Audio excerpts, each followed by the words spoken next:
नमस्कार दोस्तों, हमारे राजस्थान सुपरफास्ट न्यूज चैनल में आप सभी का स्वागत है। राजस्थान की हर बड़ी खबर को सबसे पहले देखने के लिए हमारे चैनल को सब्सक्राइब कर लें, साथ ही साथ बेल आइकन दबा लें, जिससे आपको हर खबर सबसे पहले मिल सके। रीट परीक्षा पेपर लीक मामले के मास्टरमाइंड बत्तीलाल मीणा के गिरफ्तार होते ही अब इसकी परतें खुलने लगी है।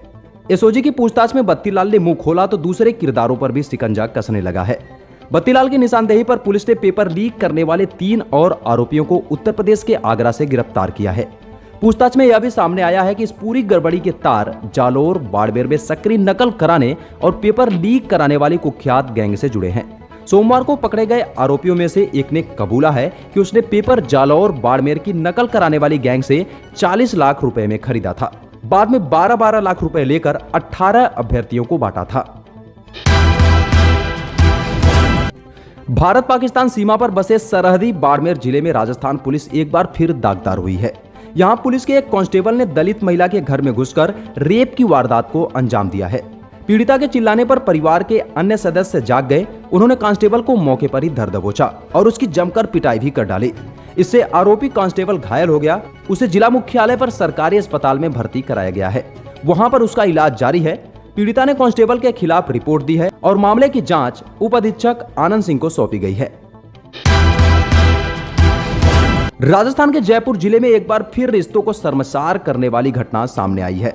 जिले के बगरू थाना इलाके में एक देवर ने रिश्तों को कलंकित करते हुए अपनी सगी भाभी से बार-बार रेप की वारदात को अंजाम दिया। वारदात के बारे में मुंह खोलने पर पीड़िता और उसके पति को जान से मारने की भी धमकी दी।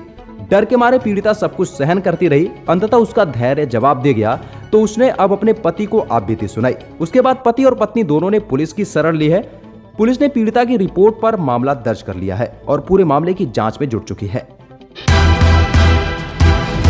क्या आपने कभी सुना है कि किसी व्यक्ति की मौत नहीं हो और उसकी पोस्टमार्टम रिपोर्ट बन जाए? यही नहीं, उसकी पोस्टमार्टम रिपोर्ट के आधार पर 10 लाख रुपए का क्लेम भी उठा लिया जाए। ऐसा एक नहीं बल्कि कई मामले हो तो हैरानी होना स्वाभाविक है। राजस्थान के दौसा जिले में ऐसा हुआ है। दौसा पुलिस ने ऐसे ही फर्जी पोस्टमार्टम रिपोर्ट बनाने वाले गिरोह से जुड़े 15 लोगों को गिरफ्तार किया है। इनमें वकील, पुलिसकर्मी, डॉक्टर और कंपनी सर्वेयर आदि शामिल है। अभी करीब 8 आरोपी इस मामले में फरार चल रहे हैं। पुलिस पूरे मामले की पड़ताल में जुट चुकी है। राजस्थान के मुख्यमंत्री अशोक गहलोत को हार्ट की आर्टरी में आए ब्लॉकेज के बाद अगस्त में एंजियोप्लास्टी हुई थी। मुख्यमंत्री की सेहत पहले से बेहतर है और वे कामकाज में भी सक्रिय हो गए हैं। इस बीच डॉक्टरों ने उन्हें अब लाइफस्टाइल में बदलाव की सलाह दी है। डॉक्टरों ने गहलोत को अच्छी फिल्में और वेब सीरीज देखने को कहा है। डॉक्टरों के मुताबिक सकारात्मक सोच और अच्छी फिल्मों से दिल की सेहत बेहतर होती है। भारत के प्रधानमंत्री नरेंद्र मोदी मंगलवार को राष्ट्रीय मानवाधिकार आयोग एनएचआरसी के 28वें स्थापना दिवस पर आयोजित कार्यक्रम को संबोधित किए। इस कार्यक्रम में अमित शाह भी शामिल हुए। प्रधानमंत्री मोदी ने अपने संबोधन में बिना किसी का नाम लिए विरोधियों पर निशाना साधा। साथ ही कहा कि मानवाधिकार के नाम पर कुछ लोग देश की छवि खराब करने की कोशिश कर रहे हैं। इसके अलावा प्रधानमंत्री ने ट्रिपल तलाक, महिला सुरक्षा, कोरोना काल में प्रवासियों की मदद सहित तमाम मुद्दों पर अपनी बात रखी।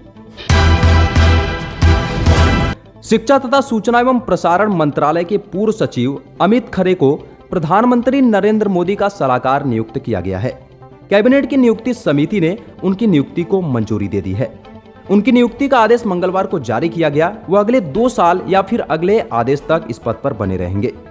बीते 30 सितंबर को वह उच्च शिक्षा सचिव के पद से रिटायर हुए थे। करीब 34 सालों बाद देश में नई शिक्षा नीति लागू में उन्होंने अहम भूमिका निभाई।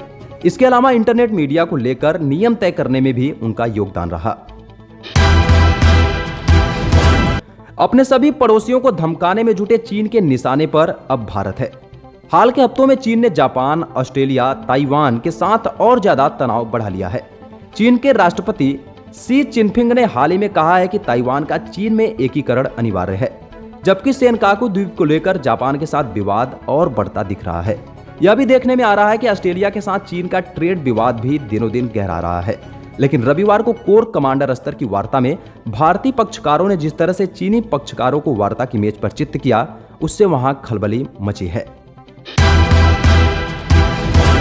प्रमुख स्वतंत्रता सेनानी वीर सावरकर पर पुस्तक के विमोचन कार्यक्रम में आरएसएस प्रमुख मोहन भागवत ने कहा कि भारत में आज के समय में सावरकर के बारे में वास्तव में सही जानकारी का अभाव है। यह एक समस्या भी है। सावरकर के बारे में लिखी गई 3 पुस्तकों के जरिए काफी जानकारी हासिल की जा सकती है। मोहन भागवत ने कहा कि स्वतंत्रता के बाद से ही वीर सावरकर को बदनाम करने की मुहिम चली। अब इसके बाद स्वामी विवेकानंद, स्वामी दयानंद सरस्वती और योगी अरविंद को बदनाम करने का नंबर लगेगा, क्योंकि सावरकर इन तीनों के विचारों से काफी प्रभावित थे। भारत ने संयुक्त राष्ट्र महासभा में कहा कि शांति और सुरक्षा के रास्ते में सबसे बड़ा खतरा आतंकवादी है। यह संयुक्त राष्ट्र के साझा एजेंडों में सबसे बड़ी रुकावट भी है। संयुक्त राष्ट्र महासभा में भारत के स्थायी उप प्रतिनिधि राजनीतिक संयोजक आर रविंद्र ने महासचिव के समक्ष देश की प्राथमिकताओं को साझा किया। उन्होंने महासभा के 75वें संबोधन में कहा कि एक साझा एजेंडे के तहत अगले 25 सालों में महासचिव के भावी वैश्विक सहयोग पर मंथन होगा।